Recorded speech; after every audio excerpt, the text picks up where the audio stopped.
हम 8th standard का 3rd chapter पढ़ रहे हैं, सिंथेटिक फाइबर एंड प्लास्टिक। तो हमने फर्स्ट पार्ट में उसका इंट्रोडक्शन, सिंथेटिक फाइबर का मतलब क्या होता है, ये सब हमने पढ़ा है। सिंथेटिक फाइबर के टाइप्स पढ़े हैं, मोनोमर का मतलब सब पढ़ा है। वो आप जो वीडियो है वो देख लेना एक बार, और फिर ये सेकंड पार्ट देख लेना, ठीक है। तो अभी इस पार्ट में देखते हैं नेचुरल पॉलीमर। नेचुरल पॉलीमर जैसे आर्टिफिशियल पॉलीमर होते हैं, वैसे नेचर में भी पॉलीमर होते हैं।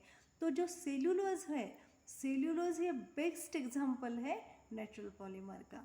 आप वो देख रहे हैं, ये जो आप डायग्राम देख रहे हैं उसमें जैसे सेम है, तो एक जो पार्ट है उसका, तो उसे हम ग्लूकोज कहते हैं। क्या कहेंगे? ग्लूकोज। और जो दो से ज़्यादा होंगे, जैसे चेन बनती जाएगी, तो उसे हम सेलुलोज कहेंगे। हमारे जो ग्रीन वेजिटेबल्स रहती है उसमें भी सेलुलोज रहता है, उसमें सेलुलोज प्रेजेंट होता है, ठीक है। फिर अब हम पढ़ेंगे टाइप ऑफ सिंथेटिक फाइबर। तो पहले हम रेयॉन पढ़ेंगे। रेयॉन था ना, उसमें सिंथेटिक फाइबर में रेयॉन, नायलॉन, पॉलिस्टर और एक्रेलिक था। तो उसमें हम अभी रेयॉन चालू करते हैं।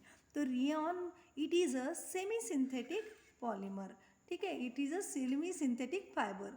तो ये जो सेमी सिंथेटिक क्यों है? क्योंकि इसको हाफ नेचर उसमें नेचुरल रहता है और हाफ हम केमिकल मिलाते हैं, इसलिए हम इसे सेमी सिंथेटिक फाइबर कहते हैं। It is a artificial silk. Way artificial silk है। हमारी जो प्योर सिल्क रहती है तो वो कैसी रहती है? बहुत एक्सपेंसिव रहती है, महंगी रहती है, और वो वॉर्म से, सिल्क वॉर्म से बनाई जाती है। लेकिन ये आर्टिफिशियल बहुत ही चिपर रहता है देन सिल्क, एंड ये हम बनाते हैं आर्टिफिशियल, जैसे केमिकल वगैरह यूज़ करके, और थोड़ा सा हम ट्री का पाल्म भी यूज़ करते हैं उसमें। तो इसलिए ये सेमी सिंथेटिक है, आर्टिफिशियल सिल्क है, और it is a cheaper than silk, ठीक है। तो इसके टाइप कौन कौन से होते हैं? मोडल, वॉस्कोस और लायोसिल। ओके, लायोसिल ये उसके टाइप्स हैं, ठीक है। अभी हम ये रेयॉन पढ़ेंगे, नायलॉन पढ़ेंगे, सॉरी। नायलॉन में it is a full synthetic, ये सिंथेटिक, फुल सिंथेटिक है नायलॉन, और उसमें it is a prepare from coal, water and air. ये वाटर एंड एयर, सो ये लिखना भूल गई मैं, या मैं लिख लेती हूँ ये वाटर, कोल और एयर एक लिखना है, ठीक है। तो वाटर, कोल और एयर से बनाया जाता है सिंथेटिक, ये नायलॉन बनाया जाता है, ठीक है। तो ये है, ये फुल सिंथेटिक है। तो आप कहोगे कि ये तो सिंथेटिक है, और फिर वाटर, कोल और एयर ये तो नेचुरल है, लेकिन ये प्लांट और ट्रीज, एनिमल से नहीं मिला है, इस वजह से हम इसको नेचुरल नहीं कहते हैं। जो प्लांट और एनिमल से मिलता है उसे ही हम नेचुरल कहते हैं। तो ये जो मिला है वाटर और एयर और कोल से मिला है, इस बनाया गया है नायलॉन, इस वजह से हम इसे नेचुरल नहीं कहते हैं। और it is a American company ने इंट्रोड्यूस किया था, ड्यूपॉन्ट नाम की एक अमेरिकन कंपनी है, उसने इंट्रोड्यूस किया था नायलॉन, ठीक है। तो ये हम इसमें हमने क्या क्या पढ़ा है? हमने ये नेचुरल पॉलीमर पढ़ा है, फिर उसमें हमने रेयॉन पढ़ा है, रेयॉन के टाइप्स पढ़े हैं, और फिर नायलॉन पढ़ा है, ठीक है। तो हम नेक्स्ट वीडियो, तो ये पॉइंट्स आप लिख लो, नोट आउट कर लो, और फिर हम नेक्स्ट पॉइंट पे जाएंगे, ठीक है। आप ये पहले नोट डाउन कर लो या स्क्रीनशॉट निकाल लो आप इसका, और उसके बाद और एक कमेंट करके ज़रूर आप कमेंट करके बताना मुझे कि आपको क्या समझ में नहीं आया, तो मैं कमेंट में आपको अच्छे से फिर डिटेल से वीडियो में दूसरा वीडियो बना के समझा सकती हूँ। तो हम नेक्स्ट पॉइंट पे जाएंगे, आप ये स्क्रीनशॉट निकाल लो या आप इसको नोट आउट कर लो, ओके। अब हमारा नेक्स्ट पॉइंट है नायलॉन की प्रॉपर्टीज़। नायलॉन की प्रॉपर्टीज़ क्या है? तो strong, it is a very strong, और इलास्टिकी, वो अगर कितना भी खींचा तो उसको खींचा जा सकता है। तो इसकी प्रॉपर्टी है स्ट्रॉन्ग है, इलास्टिक, खींचा जाता है, और लाइट वेट है ये, ठीक है। तो ये उसकी प्रॉपर्टी है। वर्सटाइल, अलग अलग तरह के नायलॉन के कपड़े मिलते हैं, कलर्स मिलेंगे, वैरायटी, वर्सटाइल मिलेगा वो। इजी टू वॉश, वो बहुत ही इजी है वॉश करने के लिए नायलॉन। और यूजेस कहाँ किस में यूज़ होता है, रोप, पैराशूट, सॉक्स बनाने में ये यूज़ होता है। ठीक है, अभी हम पॉलिस्टर पढ़ेंगे। पॉलिस्टर क्या है? पॉली का मतलब chemicals, chemical substance which is Frooti smell. ये ना जो इसकी स्मेल होती है ना पॉलिस्टर की, उसमें कुछ फ्रूटी स्मेल आती है। जो आप जैसे स्ट्रॉबेरी, एप्पल के जो कुछ भी इसके स्मेल रहती है, वैसी स्मेल आती है इस केमिकल से, और इससे पॉलिस्टर हम बनाते हैं, यूज़ होता है। तो ये अमेजिंग बात है ना। और it is a synthetic fibre made with किससे बनता है? कोल, वाटर और पेट्रोलियम से बनता है। कोल, वाटर और पेट्रोलियम इसको यूज़ किया जाता है और हम बनाते हैं। सिंथेटिक फाइबर मीन्स हम बनाते हैं, मैन मेड, ये तो आपको पता ही है। ठीक है, फिर इसके प्रॉपर्टीज़ क्या क्या हैं? It is a wrinkle free, ये रिंकल्ड होता है, आप इसे बिना इस्त्री के प्रेस, बिना किए प्रेस हम पहन सकते हैं। ठीक है, और ये रिंकल फ्री रहता है तो है, जैसे बिना प्रेस के हम पहन सकते हैं। और ये ईज़ी टू वॉश, ये भी ईज़ी टू वॉश होता है, ईज़िली आप इसे वॉश कर देते हो। और Terylene is a popular polyester, Terylene जो कपड़ा होता है वो पॉपुलर पॉलिस्टर है। इससे हम टॉप्स, टी शर्ट्स वगैरह हम पहनते हैं, आप देखते होंगे उसको। और वेरी स्ट्रॉन्ग थ्रेड, इसकी थ्रेड जो रहती है वेरी स्ट्रॉन्ग रहती है इसकी। ठीक है, अब हम एक्रेलिक देखते हैं। एक्रेलिक में ये 1940 से लेके 1950 में बनाया गया था। पॉलीमर ये बनाया गया था, किससे बनाया गया था? पॉली एक्रेलॉन नाइट्रेट से। ठीक है, ये पॉली एक्रेलॉन नाइट्रेट से बनाया गया था। 1940 में इसको पहले बनाया गया था, इंट्रोड्यूस किया था, लेकिन सबसे ज़्यादा उसको यूज़ किया या पहचाना गया ये 1950 में। ठीक है, तो इसकी प्रॉपर्टीज़ क्या है देख लेते हैं हम। ये कंपैरेटिवली चीपर दैन नेचुरल उल, उल से ही ज़्यादा चीपर रहता है ये। जैसे हमारा उल रहता है वैसा ही रहता है, लेकिन ये उससे सस्ता रहता है।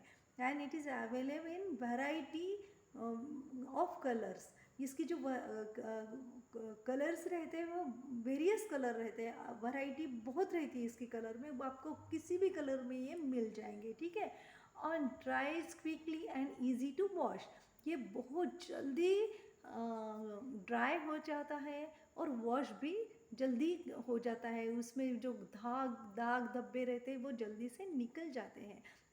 जैसे उल के रहते हैं तो उल के ड्राई करने के लिए हमारे बहुत वक्त लेता है, कि एक एक दो दो दिन तक, तो ठंडी के दिनों में वो ड्राई ही नहीं होता, सूखता ही नहीं है। तो लेकिन ये जो है एक्रेलिक है, ये बहुत जल्दी ड्राई भी होता है और ये वॉश करने के लिए इजी भी रहता है। ठीक है, ये इसकी प्रॉपर्टीज़ है। और typically used in a carpet, blanket, socks and gloves, ये किस किस के लिए बनाया जाता है? कारपेट के लिए बनाया जाता है, ब्लैंकेट बनाने में यूज़ किया जाता है, सॉक्स बनाने में यूज़ किया जाता है, ग्लोव्स बनाने में यूज़ किया जाता है। ठीक है, अब नेक्स्ट पॉइंट हम देखेंगे। अभी हम हमारा ये जो सिंथेटिक फाइबर है इसमें का ये हमारा हो गया। अभी हम प्लास्टिक की तरफ जाएंगे, प्लास्टिक पढ़ेंगे। ठीक है, अब प्लास्टिक देखेंगे। प्लास्टिक क्या है? What are plastics? तो it is also polymer, plastic is also polymer, ये भी पॉलीमर ही है। और ये लिंकिंग और क्रॉस लिंकिंग में होता है। जैसे मैंने आपको मोनोमर पॉलीमर में दिखाया था सिंथेटिक फाइबर में, तो वैसे ही प्लास्टिक भी पॉलीमर ही है, लेकिन ये टू टाइप्स के रहते हैं। कौन से टाइप के? थर्मोप्लास्टिक और थर्मोसेटिंग प्लास्टिक। थर्मोप्लास्टिक और थर्मोसेटिंग प्लास्टिक, ये दो टाइप के। अभी ये इसमें डिफरेंस क्या है दोनों में? थर्मोप्लास्टिक है कैन मेल्ट, वो मेल्ट हो सकता है, लेकिन थर्मोसेटिंग जो प्लास्टिक है वो कैनॉट मेल्ट, वो मेल्ट नहीं हो सकता। जो आप थर्मोप्लास्टिक में देखते हैं बहुत सारे टॉयज़ रहते हैं, बहुत सारे टपरवेयर के डब्बे रहते हैं वो इजीली मोल्ड होते हैं, अलग अलग शेप के रहते हैं, बहुत वेरियस टाइप के प्लास्टिक रहते हैं। आप जिस भी इसमें देख सकते हैं वो अलग अलग टाइप के शेप्स में और वैरायटी में मिल सकते हैं, कलर्स मिल सकते हैं उसमें। लेकिन थर्मोसेटिंग प्लास्टिक में ये मेल्ट नहीं होते। जो हमारी जो ये देखते हैं आप इलेक्ट्रिसिटी के वायर्स देखते हैं, इलेक्ट्रिकल वायर रहते हैं या पिन्स रहती है, सॉकेट में जाती है वो पिन्स, तो वो थर्मोप्लास्टिक रहती है क्योंकि उसमें कैनॉट मेल्ट, वो मेल्ट नहीं होती हीट से, और पुअर इलेक्ट्रिसिटी कंडक्टर होता है। तो ये दो टाइप है प्लास्टिक के, और इट इज़ ऑल्सो पॉलीमर है। और इसमें पॉलीमर एक रहता है, मैंने आपको सिंथेटिक फाइबर में दिखाया था लीनियर पॉलीमर, जैसे मैंने पर्ल की माला दिखाई थी, मोनोमर वगैरह जो माला दिखाई थी, तो वो लीनियर पॉलीमर था। लेकिन इसमें क्रॉस लिंकिंग रहता है। क्रॉस लिंकिंग का मतलब क्या है कि उसके ऊपर और एक क्रॉस होते हुए पॉलीमर्स रहना, तो ये क्रॉस लिंकिंग पॉलीमर रहता है। ठीक है, यहाँ पे मैंने दिखाया है क्रॉस लिंकिंग पॉलीमर, ये जैसे लीनियर रहता है ऊपर का, और फिर और एक उसका लेयर बन जाता है, क्रॉस लिंकिंग हो जाता है। तो ये प्लास्टिक में क्रॉस लिंकिंग पॉलीमर रहते हैं, वो थर्मोसेटिंग प्रोसेस में रहता है। ठीक है, अभी कैरेक्टरिस्टिक ऑफ प्लास्टिक, क्या क्या कैरेक्टरिस्टिक है प्लास्टिक के, क्यों हम इतना पसंद करते हैं प्लास्टिक को, और इतना इजीली अवेलेबल रहता है, वो इतनी वैरायटीज़ में रहता है। आप जो भी देखते हो, ग्लोव्स, टिफ़िन के डब्बे, जो भी जितने भी ज़्यादा से ज़्यादा रहता है वो प्लास्टिक में हमें मिलता है। टप्परवेयर रहता है, ओवंस के क्रॉकरी रहती है, ज़्यादा से ज़्यादा हम प्लास्टिक यूज़ करते हैं, प्लास्टिक में रहते हैं। ठीक है, तो क्या रहता है, ये non reactive with water air, तो ये नॉन रिएक्टिव है क्योंकि इसमें जंग रहता है क्या, इसमें जंग लगता है क्या। अब आप जैसे आयन में जंग लगता है, जैसे हवा पानी से ख़राब हो जाती है, वैसा प्लास्टिक में नहीं रहता। कितने भी दिन बाहर पड़े रहे हम तो वो ख़राब नहीं होता है, तो ये नॉन रिएक्टिव है।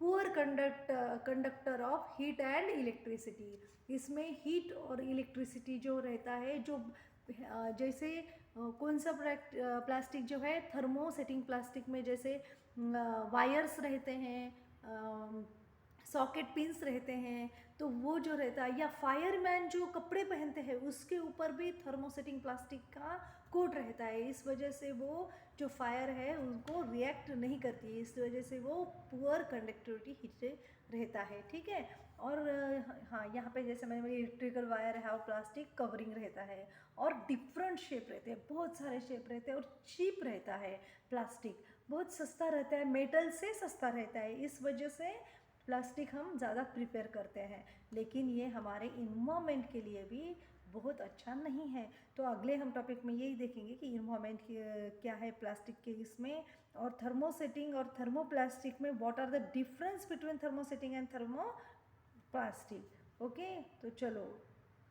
Let's come to the next point, difference between plastic में दो टाइप है, थर्मोप्लास्टिक और थर्मोसेटिंग प्लास्टिक। अभी इसमें क्या क्या डिफरेंस है, what is difference between thermoplastic and thermosetting plastic में, तो ये हम देखेंगे। It is a long chain like a linear, मैंने आपको बताया था ना, ये लॉन्ग चेन है सिर्फ, और लीनियर इसे कहते हैं। ठीक है, लेकिन ये जो थर्मोसेटिंग प्लास्टिक है उसमें ब्रांच और क्रॉस लिंकिंग रहता है, और ब्रांच भी कहते हैं उसको।